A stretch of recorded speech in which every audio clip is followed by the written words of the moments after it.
Shubham tour and ট্রাভেলসের পক্ষ থেকে সবাইকে অভিনন্দন, শুভেচ্ছা ও ভালোবাসা। আজ কোথায় চলে এসেছি নিশ্চয়ই বলে দিতে হবে না, আপনারা ইতিমধ্যেই হয়তো বুঝতে পেরে গেছেন। ঠিক তাই, আমি এই মুহূর্তে রয়েছি কলকাতায়। আর এটা কিন্তু হাওড়া ব্রিজ নয়, আমি যে ব্রিজটির উপর দিয়ে হেঁটে চলেছি এটা কিন্তু হাওড়া ব্রিজ নয়, এটা কলকাতা ইডেন গার্ডেন যে স্টেশনটি আছে সেই স্টেশনের পাশেই এই ব্রিজটি, গঙ্গার ঠিক পাশ দিয়েই এই ব্রিজটি রয়ে গেছে। আজ হঠাৎই চলে আসলাম কলকাতায়।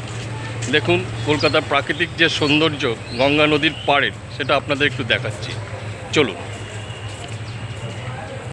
গঙ্গা নদীর পাড়ের যে দৃশ্যটি দেখতেই পাচ্ছেন, অসাধারণ একটি সৌন্দর্য। দূরে দেখা যাচ্ছে দ্বিতীয় হুগলি ব্রিজ, অর্থাৎ বিদ্যাসাগর সেতু।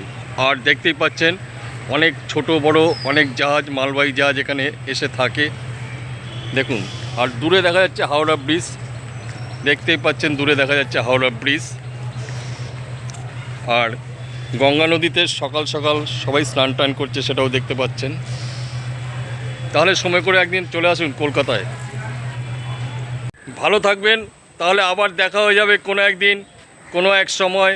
তাহলে একদিন চলে আসুন কলকাতায়, ভালো থাকবেন।